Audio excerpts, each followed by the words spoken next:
राज्यात सध्या आगामी विधान परिषद निवडणुकांचं बिगुल वाजलंय. जागा वाटपाची अंतिम आकडेवारी आता पूर्णपणे स्पष्ट झाली. काल अर्ज देखील दाखल झाले.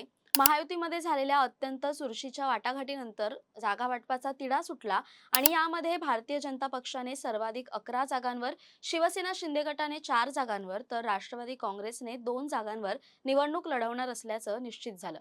18 जूनला या सर्व जागांसाठी अत्यंत चुरशीने मतदान होणार असून सर्वच राजकीय पक्षांनी विजयासाठी आपली संपूर्ण ताकद पणाला लावली आहे. वरवर पाहता हे जागा वाटप अत्यंत सुरळीत वाटत होतं, पण ऑल इज वेल वाटत असलं तरी प्रत्यक्षात मात्र महायुतीमधील अंतर्गत धुसफूस, नाराजी नाट्य आणि बंडाची ठिणगी आता उघडपणे बाहेर येऊ लागली आहे. केवळ सोलापूरच नाही तर राज्यातील अनेक मतदारसंघांमध्ये पक्षासाठी वर्षानुवर्ष घाम गाळणाऱ्या आणि महत्त्वाच्या क्षणी स्वतःचा त्याग करून निष्ठावंतांना डावलून ऐनवेळी दुसऱ्यांना संधी देण्यात आल्यामुळे कार्यकर्त्यांमध्ये तीव्र संतापाचं वातावरण आहे. प्रत्येक जिल्ह्यात सध्या कमालीचं नाराजी नाट्य पाहायला मिळतंय. पक्षांतर्गत असलेल्या या प्रचंड असंतोषाचा सर्वात मोठा स्फोट आता सोलापूर स्थानिक स्वराज्य संस्था मतदारसंघात पाहायला मिळतोय.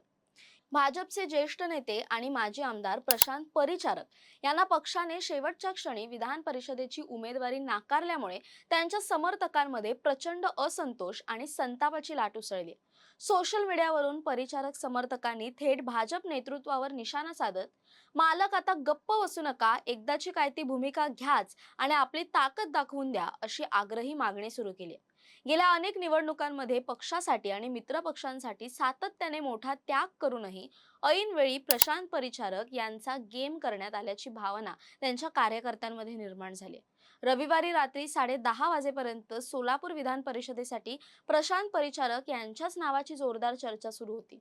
मात्र ऐनवेळी पक्षाने धक्कादायक निर्णय घेत बार्शीचे माजी आमदार राजेंद्र राऊत यांच्या नावावर शिक्कामोर्तब केलं.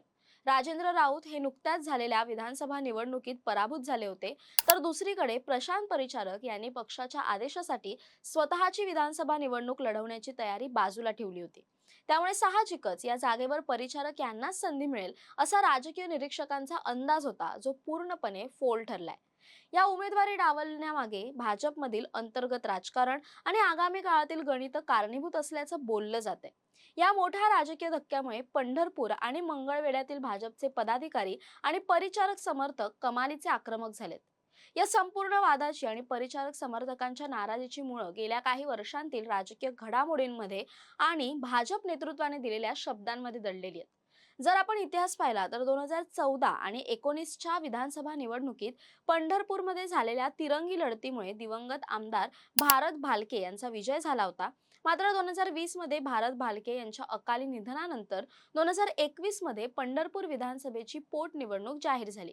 त्या अत्यंत प्रतिष्ठेच्या निवडणुकीत मुख्यमंत्री देवेंद्र फडणवीस यांनी सोलापूर जिल्ह्यातील राजकीय समीकरण साधण्यासाठी समाधान आवताडे आणि प्रशांत परिचारक यांच्यातील पारंपरिक राजकीय वैर मिटवून त्यांच्यात समेट घडवून आणला होता.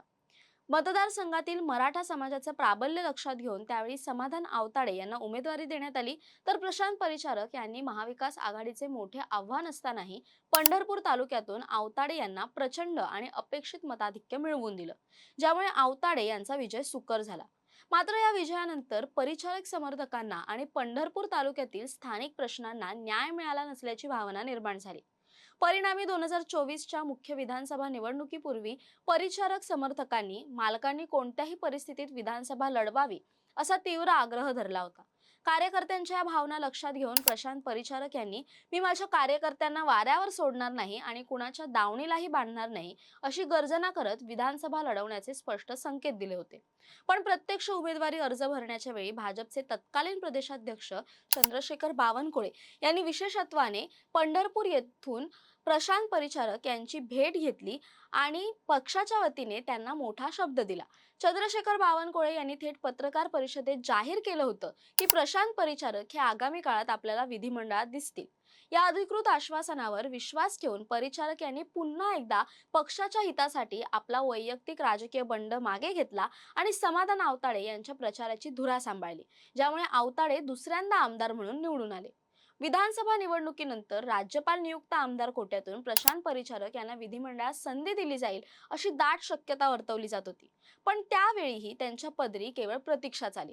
त्यानंतर स्थानिक स्वराज्य संस्थांच्या कोट्यातील सोलापूर विधान परिषद निवडणुकीत परिचारक हेच भाजपचे सर्वात प्रबळ आणि नैसर्गिक दावेदार मानले जात होते. याला मजबूत ऐतिहासिक पार्श्वभूमी देखील होती. कारण 2016 मध्ये झालेल्या विधान परिषद निवडणुकीत भाजपकडे अपेक्षित संख्याबळ नसतानाही प्रशांत परिचारक यांनी आपल्या वैयक्तिक प्रभावावर चमत्कार घडवून आणत राष्ट्रवादी काँग्रेसचे मातब्बर उमेदवार दीपक साळुंखे यांचा पराभव केला होता आणि ही जागा भाजपच्या पदरात पाडली होती. पंढरपूर, माढा, मोहोळ आणि सांगोला या 4 तालुक्यांचं राजकारण प्रभावित करण्याची आणि तिथले आमदार ठरवण्याची क्षमता असणाऱ्या या नेत्याला पक्षाने दिलेल्या शब्दाचा विसर पडल्याने कार्यकर्ते संतापलेत. सोशल मीडियावरून कार्यकर्त्यांनी संताप व्यक्त करताना म्हटलंय की आपला नेता वरिष्ठ पातळीवर वरचढ ठरेल आणि सोलापूरच्या राजकारणावर पूर्ण वर्चस्व गाजवेल या भीतीने पक्षातीलच काही अंतर्गत विरोधकांनी त्यांचा जाणीवपूर्वक गेम केलाय.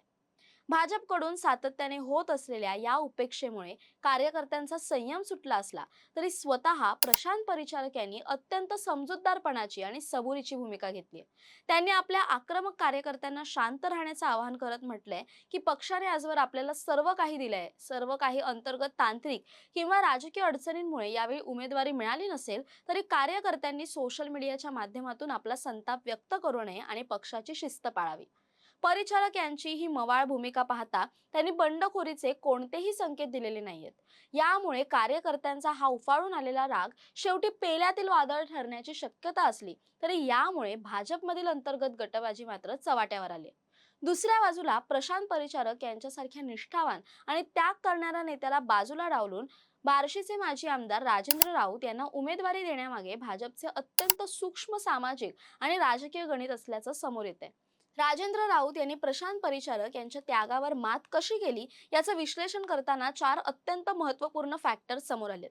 यातला सर्वात पहिला आणि मोठा फॅक्टर म्हणजे राजेंद्र राऊत यांनी मुख्यमंत्री देवेंद्र फडणवीस यांनी घेतलेली आक्रमक भूमिका. विधानसभा निवडणुकीच्या ऐन तोंडावर पूर्ण महाराष्ट्रात मराठा आरक्षणाचा मुद्दा प्रचंड पेटला होता आणि मराठा आंदोलनकर्ते मनोज जरांगे पाटील यांनी थेट देवेंद्र फडणवीस यांच्यावर अत्यंत तिखट शब्दांत हल्ला चढवला होता. त्या अत्यंत संवेदनशील काळात भाजपच्या इतर 105 आमदारांनी मौन बाळगणं पसंत केलं असताना बार्शीचे तत्कालीन आमदार राजेंद्र राऊत यांनी स्वतःच्या राजकीय कारकिर्दीची आणि मराठा मतांची पर्वा न करता थेट जरांगे पाटील यांना जाहीर आव्हान दिलं आणि त्यांच्या भूमिकेवर प्रश्नचिन्ह उपस्थित केलं.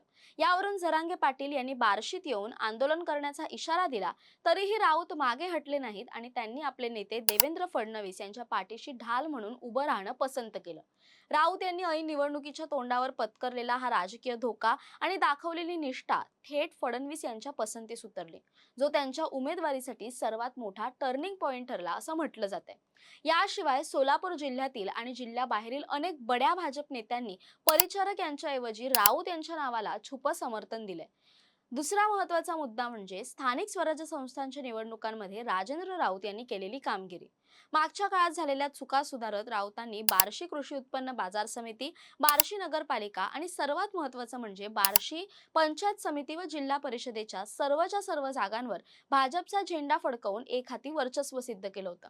या उलट प्रशांत परिचारक यांना पंढरपूर नगरपालिकेची सत्ता गमवावी लागली होती आणि जिल्हा परिषद व पंचायत समितीत मोठा संघर्ष करावा लागला होता.